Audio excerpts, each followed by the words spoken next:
Hello everybody, welcome back to our channel. Today we are going to go check our hives, see how they're doing. It looks like our two queen cells that we separated out from the hive last time ended up swarming and going away. They might have gone into their old hive. We will see. We probably won't find multiple queens in there, but hopefully we'll see some eggs or a queen, something. Hopefully we didn't just ruin that beehive, but we'll see. That's what we're checking today. And we're also checking on a couple other hives that we haven't looking for a couple weeks. So come with us as we check out our beehives. Okay, so this is one of our two really strong hives. Terrence is opening it up. In the big box is extra honey, and in the little box below it, that's the honey we can filter out for us. We're excited to see if they've built that out. And then in the big box below is their winter home. So that's how our hives are. It's called a bee barn. That's how we've got our hives.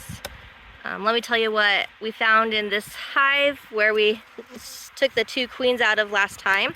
So we took the two queens out and we put them in those queen mini nukes, and they flew off with all the bees that we put in there. So they are gone. Who knows where? They might have died and just flown off. Who knows? Maybe the bees came back to this hive and the queens died. We don't know. We didn't see any live queens in here, but we did that queen cell that we left in there. She hasn't hatched yet, so we're just waiting for her to hatch still, and they have actually made 4 other queen cells on top of that one to make sure they get a queen. So they are really on top of it. We'll check back in here in another week or two to see if the queen is hatched, and by then she should have hatched, mated, and been back laying eggs. So we really want to see eggs in there soon. If not, then we will end up transplanting one of the frames from here and putting it in their hive with eggs to make it a little bit stronger. This pink hive is one of our really strong hives. So Terrence has it open. What are you checking for over there, honey? So I was just gonna say, so this box is really heavy.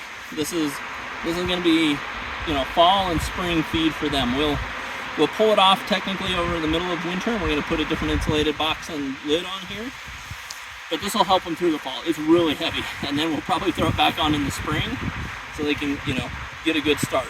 So really excited to see that. Right now, this box, this is the medium honey super, and I'm really excited to show you what I'm seeing in here. Looking down, there's just tons of bees, which is great. And again, this is a big, strong hive. But this is great, right? There's a frame, about half capped, half soon to be capped. So that's great. We're gonna get some honey, not a ton, but we're gonna get some honey for us to eat this year. So that side, not capped at all, but soon. But as I go through here, there are a few frames that look like they're capped, at least partially on both sides. So look at that one.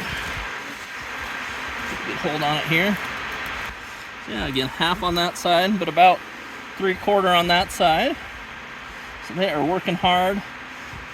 They appreciate us managing them well, so they're gonna give us some honey. Okay. So yeah, look in here again. This honey, so the honey that we have in these medium honey supers here has no treatment at all in it. The nukes that we got this spring did have apivar. So apivar is one of the chemical treatments for varroa mites.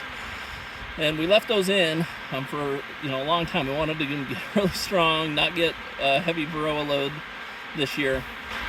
So those nukes we got, remember we started them in these 10 frame deep boxes, and we left that apivar in there. So this honey could be tainted with apivar, and we don't want to get anybody sick or ourselves sick, right? It's not certified for human consumption, that honey. It's fine for the bees. So we're going to leave that, because it's potentially got apivar treatment in it. But this, right, we pulled the apivar off before we put these on the honey for us. So anyway, we're really excited. We're gonna get that. Down here, what we've seen is we've inspected most of our bee barns. Same, those 10 frames, but they're the deep and the medium combined, those big bee barn frames. Most of these hives we're seeing have at least 4 to 5 full resource frames. When I say resource frame, honey, pollen, what they need right? And so what they're putting up here is surplus, up in here and up in here, you know, more than they think that they need for winter. So that's why we can eat this. But again, even just in case they didn't store enough down in their bee barn frames, we'll have these on for fall for them to, you know, consume any. In winter, we're going to put a different box on here that'll be part like a window, an observation window that we can see, and then feed them. We might be able to put some sugar, or we can do a sawdust mix if we think there's too much moisture. So we're really excited. We're really optimistic that this super insulated bee barn hives are going to help our bees through the winter. I'm excited for honey. Okay, looking at this hive, as you can see, we just added another honey super on there, right there in the middle, an empty one, because since the one that was on there was so full of honey and then the one above it is full of honey, we don't want them to get honey bound, so that way they feel like pretty much claustrophobic and like, oh, this space isn't big enough for us, and swarm and leave. So we don't want that to happen. So we decided to give them a little bit more room, so that way we don't have the hive disappear in a day because they feel too tight. We want to make sure they have enough space, but you also don't want them to have too much space, so it's kind of a hard balance. We felt like since everything was full or filling up really fast and not too much extra space, that they needed a little bit extra space. But over here you can see we took off this honey super on this because we felt like they were not building it out quite as thick as we wanted them to, and we didn't want them to be too overwhelmed with space and build out extra space. We want them to fill in the space that they have there already. So we've taken out from one hive and added to another hive. Each hive is different. Unfortunately, there's no rhyme or reason sometimes. You just break into it and then you're like, okay, I think this is what we need to do. Sometimes you do it wrong, sometimes you do it right. There you have it, what we've done with our bees today, and kind of an update for the queens that we took out there last time. It's a bummer that our little experiment didn't work, but we're so glad that bees are smart and they are prepared for pretty much any situation we're learning. So thank you for joining us today. Don't forget to like this video down below and subscribe so that way others can see this video, and so that way you can see all of our upcoming videos. Thanks, you guys. Bye.